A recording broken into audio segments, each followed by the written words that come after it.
Bonjour, bienvenue, ravi de vous retrouver avec les vidéos de Vivre Cru. Je viens d'avoir une conversation très intéressante avec une personne qui m'avait contacté par le site. Et cette conversation m'a inspiré pour faire cette vidéo. Et durant cette conversation, on a parlé de pas mal de choses et on a parlé principalement d'une difficulté qu'avait cette personne de finalement se retrouver parfois le soir, suite à des altercations avec d'autres personnes dans la journée, se retrouver finalement à surmanger parce qu'il y avait des émotions qui avaient été créées et que finalement la seule réponse qu'il avait intégrée en lui à ce moment-là était de surmanger. Et je pense que c'est un problème qui arrive chez nombre de personnes. Et donc il me demandait des conseils pour essayer de dépasser un petit peu cet état. Alors ce qu'il faut savoir, c'est que quand l'émotion a été créée, la réponse qui est de surmanger, c'est une réponse qui nous vient la plupart du temps d'un apprentissage erroné qui a été fait pendant l'enfance, pendant lequel finalement on pleurait et on donne le sein au bébé sans trop se savoir de quoi il a besoin réellement. On lui donne à manger. Donc très rapidement, on aura identifié émotion négative avec besoin de se remplir. Donc ce besoin de densité. Et donc ça, on peut travailler effectivement dessus. Mais c'est un apprentissage qui est très très ancré en nous. Mais il y a une autre possibilité aussi, c'est de faire en sorte que l'émotion ne soit pas là. C'est-à-dire faire en sorte que l'émotion ne soit pas là, c'est pour moi, c'est s'aligner, et c'est ce qui nous est demandé de plus en plus. C'est-à-dire arriver à ne pas prendre les choses personnellement, arriver à comprendre que tout ce qu'une personne peut dire de nous ne nous concerne pas à nous, mais le concerne à lui. Il parle de lui et il ne parle pas de nous. Si quelqu'un vient me voir en me disant « tu es comme ci et tu es comme ça », je sais qu'il parle de lui. C'est parce que lui se ressent comme ci et comme ça et qu'il n'arrive pas à l'exprimer. Parce qu'autrement, comment expliquer qu'une personne va me voir d'une façon, qu'une personne va me voir d'une toute autre façon, qu'une personne va voir certaines qualités en moi, d'autres personnes vont voir certaines qualités en moi. C'est uniquement parce que c'est un moyen qu'a la personne en face d'exprimer quelque chose qu'elle n'arrive pas à s'exprimer à elle-même. Et donc d'arriver à comprendre que tout ce que l'autre peut nous dire ne nous concerne pas à nous, mais le concerne à lui, et donc qu'il n'ait aucun lieu de réagir à quoi que ce soit, puisqu'il parle de lui et il ne parle pas de nous, et chacun en s'alignant sur sa réalité intérieure, eh bien, arriver à savoir ce qui est juste et ce qui n'est pas juste dans ce qui est dit, je crois que c'est très très important. Et à partir du moment où on ne s'identifie absolument pas à ce qui est dit, c'est-à-dire la personne dit quelque chose, ok, ça la concerne, elle dit quelque chose de moi, bien, je l'entends, euh, je peux le passer au crible de mon jugement par rapport à ce que je sais être moi-même, et, je vois ce que j'en fais. Mais je ne le prends pas personnellement. Mais comme je vous le dis, il faut savoir ce que je suis moi-même. Et je crois que c'est le plus gros travail. C'est-à-dire qu'on a tendance à se sentir blessé, on a tendance à se sentir chahuté, tant qu'on n'a pas construit cet axe, cette espèce de vérité intérieure, qui n'est pas une vérité absente de doute, c'est absolument pas ça, mais qui est une vérité qui nous stabilise, un axe, une racine, quelque chose qui nous dirige, qui fait que on aura beau me dire Thierry, tu es comme ci ou tu es comme ça, d'accord, j'entendrai, mais moi je sais aussi qui je suis. Je le sais, et je le sais pas parce que j'ai été jugé par des hommes, je le sais parce que c'est à mon fort intérieur, c'est dans mon intuition, c'est dans ma relation à plus grand que moi. Et je crois que bâtir cet axe, c'est la source même de la non-violence. C'est-à-dire que la non-violence ne peut émerger que quand on a cet axe qui est construit. Donc apprendre à ne pas prendre les choses personnellement est vraiment, vraiment essentiel. Il y a, il y a ce qu'on nous dit de nous, mais il y a aussi les actes dans la vie. Imaginons, blam, un accident de voiture. On nous emboutit, la voiture est emboutie. Bien, est-ce que c'est ma voiture? Quelqu'un a osé emboutir ma voiture? Ou est-ce que, eh bien, il y a eu une erreur? et il y a une erreur, elle peut être très très lourde, excusez-moi. Elle peut être très très lourde, très très grave cette erreur, mais cette erreur, elle n'était pas dirigée contre moi, c'est une erreur qui est advenue et une voiture a été abîmée. La remarque que dit quelqu'un que je trouve très très intéressante, c'est Eckhart Tolle, un enseignant spirituel dont je me suis beaucoup inspiré, et aujourd'hui je ne fais que reprendre tous les enseignements que j'ai reçus de lui. Et bien Eckhart Tolle donne un exemple exceptionnel, je trouve. C'est, imaginons qu'on se promène dans la rue, et puis quelqu'un te dit, oh regarde là-bas au coin de la rue, une voiture a brûlé, une voiture est en train de brûler. Alors, on est intéressé, on se dit, ah tiens, il y a une voiture qui brûle et tout, on est un peu aiguillonné, le petit côté voyeur en nous. Puis d'un seul coup on arrive, on se dit, ah, c'est ma voiture qui a brûlé. Et alors là, tout change, tout est totalement différent. Mais quelle est la différence? Ben, c'est le poids du mont. C'est le poids du mont. Une voiture qui brûle, c'est intéressant, ça peut même devenir amusant. Ma voiture, alors là, c'est totalement différent. Parce que c'est moi, c'est mon petit moi que ça concerne. Eh bien, arriver à ne pas s'identifier à ce moi, c'est, je pense, tout le challenge pour arriver à ne pas prendre les choses personnellement. Et une fois qu'on ne prend pas les choses personnellement, eh bien on aura beau nous dire ce que l'on veut dans la vie, eh bien il n'y aura pas d'émotion qui sera générée. Et s'il n'y a pas d'émotion qui est générée, alors il n'y a plus de problème, il n'y a plus de besoin de boulimiser le soir pour compenser tout cela. Alors après, il y a des moyens physiologiques aussi. Avoir mangé assez dans la journée, c'est le meilleur moyen de ne pas se mettre en défaut le soir. Et nombre de personnes ne mangent pas assez pendant la journée, ce qui fait qu'on arrive le soir fatigué, rempli du sac de toutes les émotions de la journée.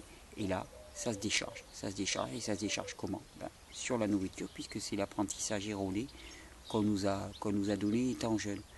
Je crois de plus en plus difficile de déconstruire cet apprentissage erroné. Par contre, je crois de plus en plus dans le fait d'apprendre à ne pas accumuler les émotions au cours de la journée.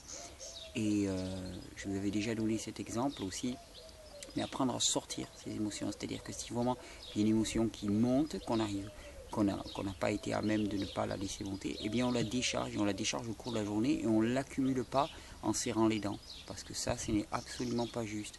C'est-à-dire que s'il y a de la colère, mais on la laisse sortir. On trouve un moyen, on va taper contre un mur, mais on la laisse sortir. On s'énerve un petit coup, et ça sort, et vous verrez le relâchement qui s'en suivra. Donc je remercie cette personne pour ce bel échange que nous avons eu, ce très bel échange que nous avons eu, quelqu'un de très fin, et ça m'a incité à faire cette petite vidéo. Vraiment, je crois que c'est le grand challenge de la non-violence, c'est arriver à ne pas s'identifier à ce qui est dit de nous, arriver à ne pas s'identifier à ce qui arrive au devant de nous, on va dire. C'est pas ce qui nous arrive, mais ce qui arrive au devant de nous. Nous sommes observateurs, nous avons un axe fort qui a été construit eh bien dans l'intuition, dans l'écoute intérieure et dans le silence. Je sais qui je suis. Je sais qui je suis. Le monde ensuite me présente une image de qui je suis et je l'écoute. Et si l'image que me renvoie le monde de qui je suis ne me convient pas, alors je fais en sorte de modifier cette image et de modifier mes comportements. C'est tout un travail intérieur, mais je crois que c'est la plus belle des façons qu'on a de rentrer dans le service à ce monde. Et d'ailleurs, avec cette personne a été compétiteur de haut niveau, et il me demandait ce que je pensais de la compétition et du désir de gagner. Et je lui disais, le désir de gagner, pour moi, tant qu'il est de gagner moi sur un adversaire, eh bien, il n'a aucun sens et il peut être dangereux. Mais par contre, derrière ça, derrière cette manifestation de moi gagner sur un adversaire, il y a une très belle énergie. Et cette très belle énergie, elle peut être convertie en moi gagner sur un adversaire, en moi devenir meilleur, c'est-à-dire devenir meilleur pas au sens de meilleur plus performant, mais m'aligner encore plus sur, je veux dire, le désir de la vie en moi, m'aligner beaucoup plus sur ce qui m'est demandé de faire, d'accomplir dans cette vie, de me donner les les moyens physiques, intellectuels pour accomplir ce que la vie veut faire de moi. Donc m'améliorer en ce sens-là, eh bien moi, m'améliorer pour mieux servir. Et donc on transforme une énergie qui était moi contre l'autre en une énergie qui est moi pour l'autre, pour la vie et pour le service. Donc toutes ces énergies-là, toutes ces émotions, elles ne sont pas négatives en soi, c'est juste ce qu'on en fait. Et la personnification est certainement la plus grosse des difficultés.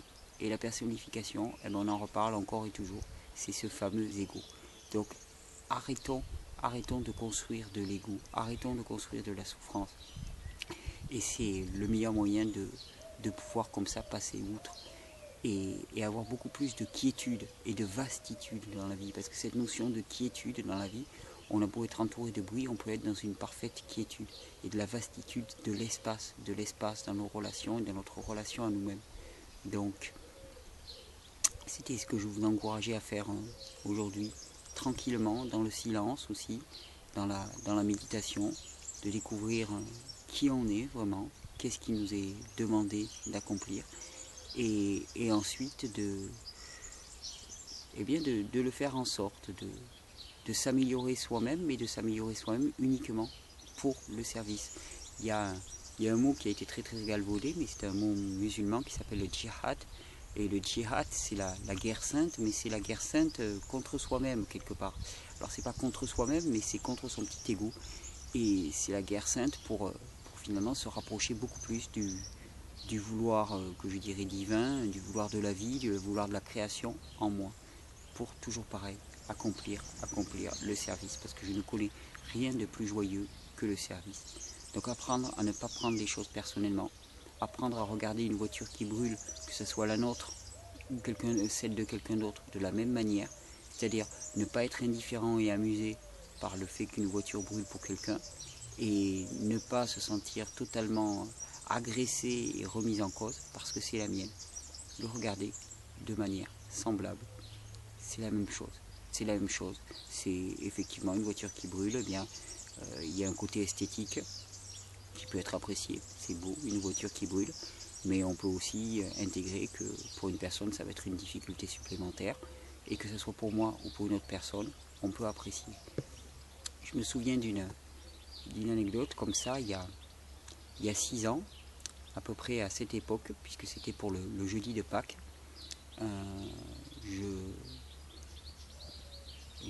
vivais dans une yourte, une grande tente mongole que j'avais construite moi-même et que j'avais fini de construire il y a peu de temps. Donc ça faisait peu de temps que je dormais dedans.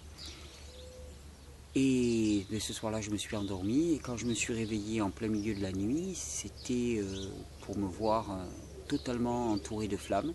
Tout brûlé autour de moi, le plancher brûlé, la toile brûlée, tout brûlé. Tout brûlé. J'ai eu une chance par la grâce, on va dire, que les cordes ont lâché et que finalement la porte a basculé vers l'avant. Et donc j'ai vu une espèce de béance noire face à moi.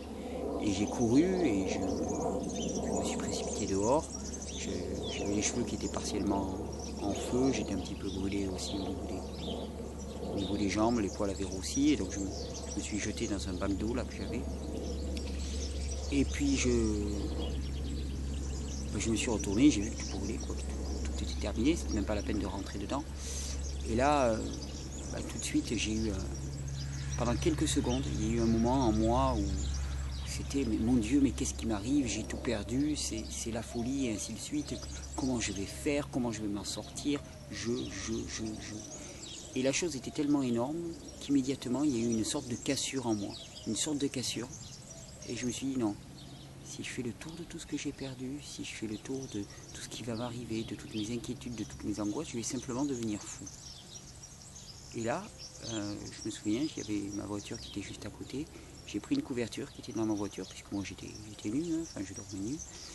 Et je me suis enveloppé et j'ai regardé brûler la yourte. Et je peux vous garantir que j'ai joui de la beauté de ce spectacle, parce que ça faisait une sacrée torche. J'ai joui de la beauté de ce spectacle comme jamais. Et je pense que ça a été un pas essentiel dans ma libération de la personnification. Alors je ne souhaite pas à tout le monde de vivre ça. Je sais qu'on approche du jeudi saint, donc je ne vous souhaite pas de vivre ça le jeudi saint. Mais voilà, c'était un témoignage pour dire que simplement on peut le dépasser. On peut vraiment le dépasser et arriver à apprécier les choses et à les mettre sur différents plans, le plan esthétique, le plan humain, et surtout ne pas s'identifier au plan personnel. C'était vraiment tout ce que j'ai ressorti de cette conversation et de cet échange magnifique que j'ai eu avec cette personne. Un bel homme que je remercie pour notre échange. J'espère que cette vidéo vous aura été utile. Je vous dis, j'ai rien inventé là-dedans. J'ai repris tout ce que l'on m'a enseigné et je ne fais que le retransmettre. Je ne suis qu'un digesteur et un répétiteur. J'espère bien le faire et je vous souhaite une très très belle journée.